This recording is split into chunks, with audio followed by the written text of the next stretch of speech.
Peter Herman, Human Rights Center, now properly at the Law School of Central South University in China. We could make probably to every single item a special seminar, including to data. I was wondering actually, data and what is data, what are data? There is nothing that is not processed already. It's not about information only. We have to look carefully at what exactly we are talking about and how we contextualize it. I think this is important to keep in mind, and the three main topics or headlines I want to take are under the overall topic reduction of complexity. Whatever we do is we are dealing with any kind of reduction of complexity. We can simply, that's the one, can simply cut something off, reduce complexity. Then we have another thing of looking at complexity, reducing complexity under the heading of possibilities. What possibilities do we have and do we want to use? And the next one is need, necessity, and freedom. And of course, looking at datafication, data use, artificial intelligence in China is already something that is reaching beyond this topic, going into the area of geopolitics. I don't want to engage really into this area because it is very slippery. We can easily find arguments on both sides. Yes, there is supervision, there is control, there is complete control. We have cameras in China every corner. If you drive a car in Germany, and of course not you will have a check-up of the cameras, control cameras, every second minute there is a warning, there is a camera. So this is one thing.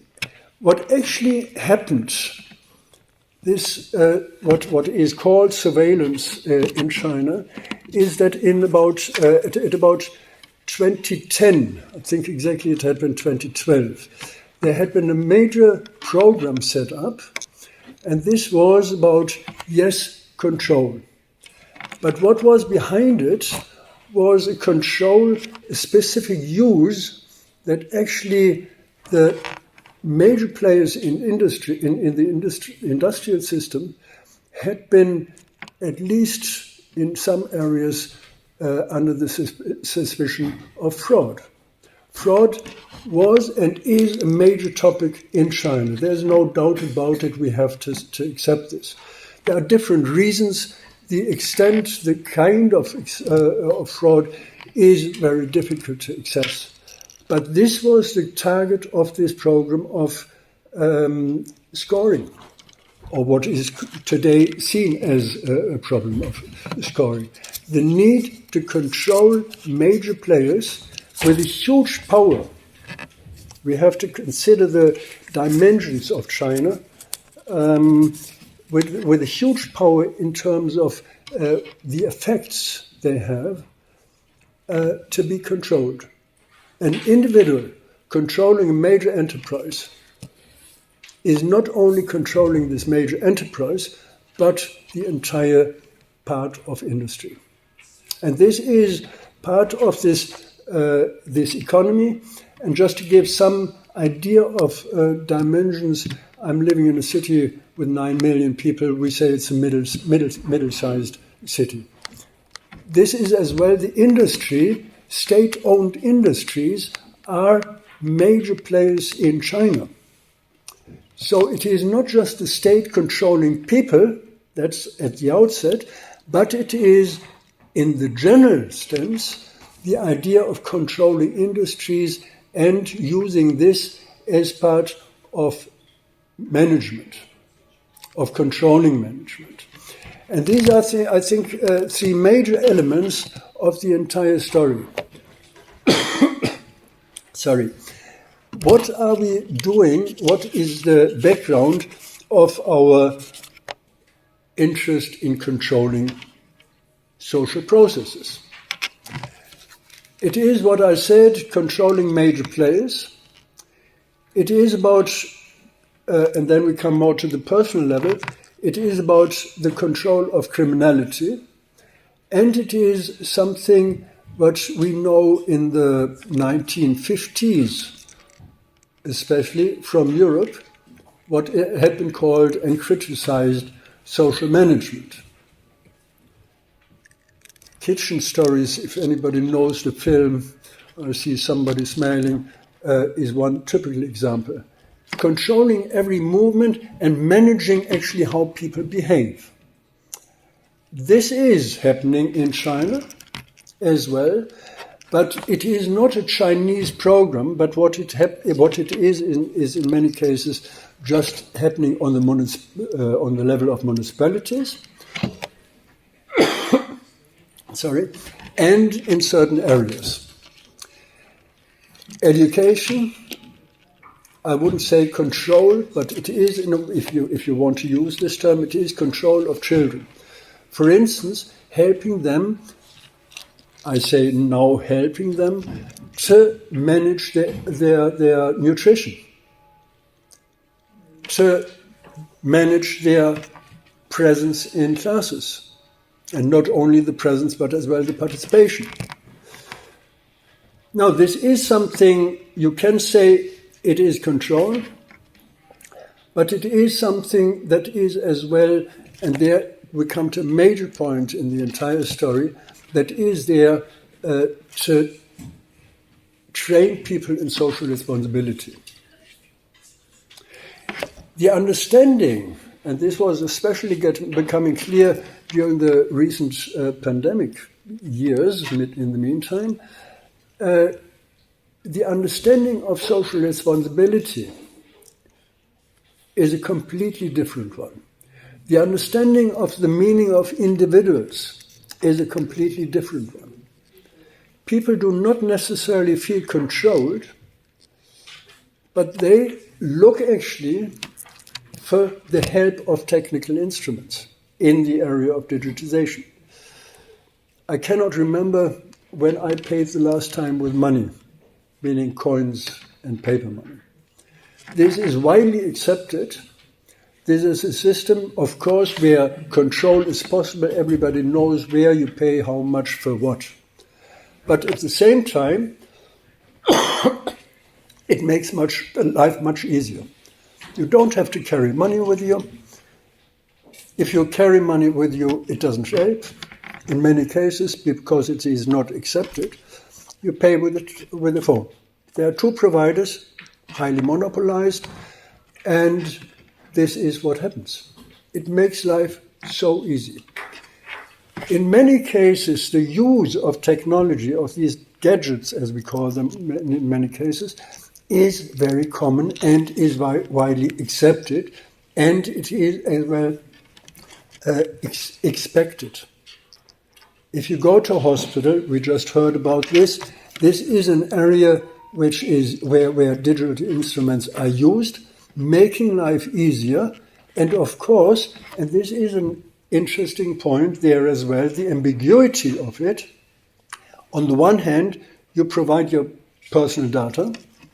On the other hand, you don't have problems with it because you get something out of it.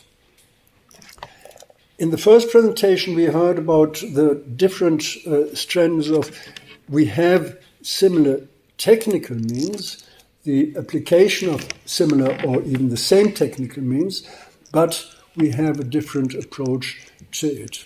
It is profit-making, or is it the state in terms of societal planning? Now, we can contest the idea of a centralized, highly centralized system, but as I said, size matters. What to do with this? How to deal in a way that is actually reflecting human rights? As I said, the understanding of human rights as well is a different one in the different contexts. We accept being part of society, contributing to society and getting something back. This is a problem in the West, where, interestingly enough, we have, throughout the pandemic years, exactly this problem. It is about protection of life, of course. It is my decision if I want to be vaccinated or not. But what is my responsibility towards others? And what is my expectation towards the state that actually protects me from others infecting me?